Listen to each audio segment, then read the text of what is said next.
Assalamualaikum warahmatullahi wabarakatuh. Alhamdulillah nahmaduhu wa nasta'inuhu wa nastaghfiruh wa na'udzu billahi min syururi anfusina wa min sayyiati a'malina. Man yahdillahu fala mudhillalah wa man yudlil fala hadiyalah. Asyhadu an la ilaha illallah wa asyhadu anna Muhammadan abduhu wa rasuluh. Allahumma salli wa sallim wa barik ala Muhammad wa ala alihi wa ashabihi wa man walah wa la hawla wa la quwwata illa billah. Sahabat Menara Ramadan yang saya cintai, alhamdulillah tiba saatnya kita pada satu bulan yang sangat diharapkan oleh kita sekalian, karena bulan itu adalah bulan yang penuh berkah, bulan yang penuh dengan ibadah, bulan yang penuh dengan rahmah serta maghfirah dari Allah Subhanahu wa Ta'ala. Kita sadar bahwa perintah melakukan puasa adalah satu perintah yang jelas Allah memerintahkan pada kita untuk melaksanakan puasa dengan firman-Nya, a'udzubillahi minasyaitonirrajim, ya ayyuhalladzina amanu kutiba alaikumusiyam kama kutiba alal ladzina min qablikum la'allakum tattaqun ayyaman ma'dudat. Wahai sekalian orang yang beriman, diwajibkan atas kalian berpuasa sebagaimana diwajibkan atas orang-orang sebelum kalian. Semoga dengan puasa itu kamu akan meningkat, bertambah takwa pada Allah, dan puasa itu dilaksanakan pada hari-hari yang tertentu, yaitu pada bulan Ramadan yang insya Allah akan kita mulai laksanakan pada hari Sabtu tanggal 2 April. Sahabat Menara Ramadan yang saya cintai, tadi saya bacakan satu ayat yang intinya bahwa puasa itu akan meningkatkan takwa kita kepada Allah. Kita tahu bahwa takwa adalah melaksanakan perintah Allah dan menjauhi larangan-larangan Allah, baik dilihat orang maupun tidak dilihat orang. Khusus untuk agar kita Ramadan ini dalam satu bulan penuh dan bulan-bulan lain juga seolah-olah Ramadan, maka saya akan menyampaikan pada saudara sekalian tentang hikmah daripada puasa Ramadan itu yang harus kita lestarikan pada bulan-bulan selanjutnya. Kita tahu bahwa takwa adalah melaksanakan perintah dan juga menjauhi larangan. Maka takwa itu harus berisi 3 hal, 4 hal yang perlu kita lestarikan di dalam pelaksanaan puasa ini sehingga akan berimbas pada bulan-bulan yang akan datang. Apa saja dari takwa yang kita lakukan itu? Yang pertama, sifat yang akan harus kita selalu lestarikan adalah sifat pertama adalah sifat ikhlas. Jadi dengan puasa itu adalah imanan wahtisaban, penuh dengan keimanan dan penuh dengan pengharapan. Maka iman dan penuh pengharapan ini akan berefek bahwa Allah akan beri pahala pada kita, ghufira lahu ma taqaddama min dambi, akan diampuni dosa-dosa kita yang lalu. Maka dari situ kita ikhlas harus kita mulai. Wa ma umiru illa liya'budullah muhlisina lahuddin. Tidak diperintah kecuali untuk beribadah pada Allah dengan ikhlas karena Allah semata. Dari ikhlas itu kita hanya untuk Allah, bukan untuk yang lain. Bukan untuk supaya sakti, bukan untuk supaya apa, karena puasa, ya hanya untuk Allah Subhanahu wa taala. Maka kalau kita ikhlas, pasti kita tidak riya, pamer. Poso gitu kan tidak bisa dipamerkan, karena kita justru dengan diam kita tidak, maka ibadah tidak perlu pamer. Yang kedua juga pasti dengan puasa kita tidak akan takabur, tidak akan sombong. Dan juga puasa adalah kita harus menahan marah. Ghadab, la taghdab, la taghdab, la taghdab. Dan dengan puasa kita pasti tidak akan melakukan kedengkian. Maka efek positif daripada puasa, yang pertama adalah kita ikhlas, yang di situ tidak akan riya, tidak akan takabur, tidak akan marah, dan juga tidak mudah untuk berbuat dengki. Ini yang harus kita lestarikan di luar Ramadan. Sebab kalau Ramadan sendiri pasti terbatas pada ruang dan waktu.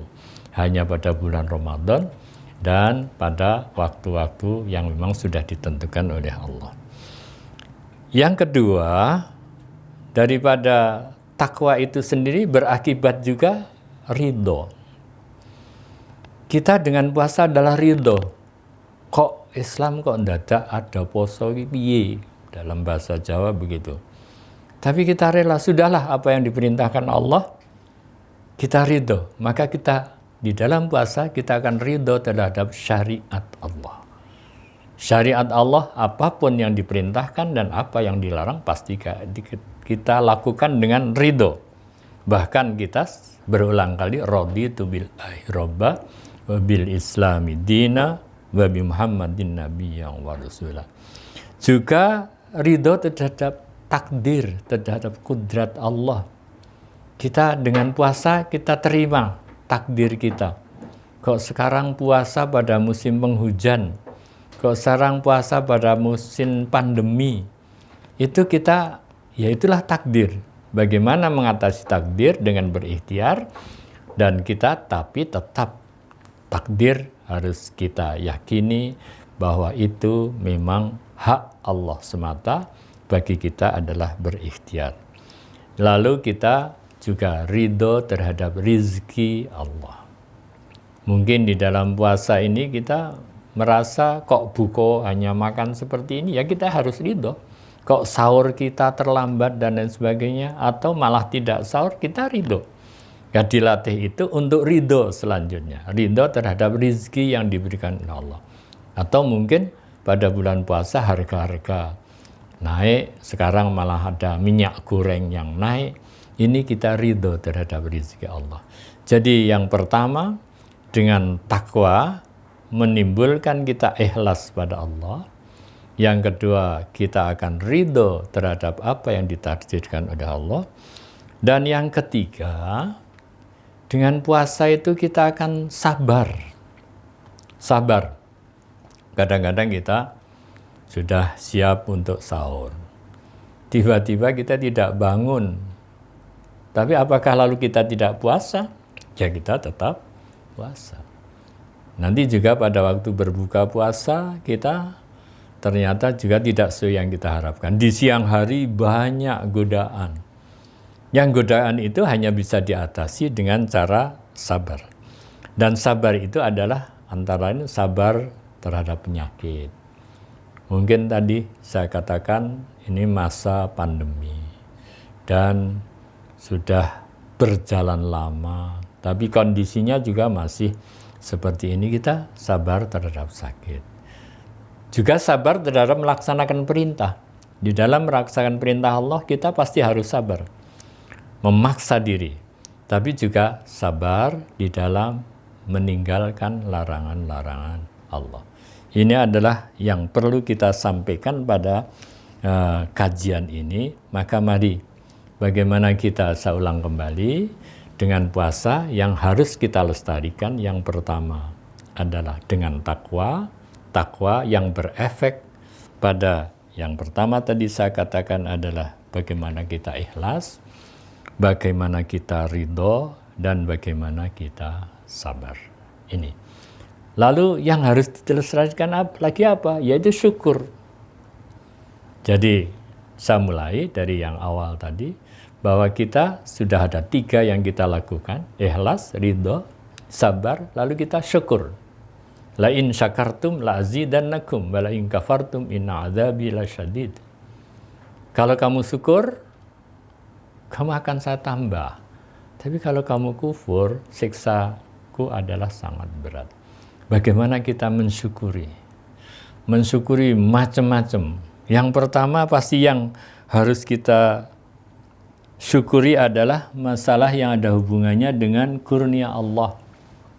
Kita bersyukur masih diberi kesempatan oleh Allah untuk melakukan puasa pada hari ini.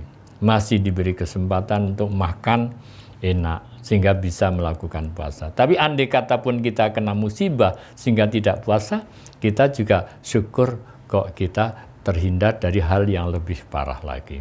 Jadi syukur itu ada 2. Yang pertama, syukur terhadap kenikmatan Allah, tapi juga kita harus syukur terhadap apa-apa yang memang kita diberi kesempatan Allah dapat menghindari.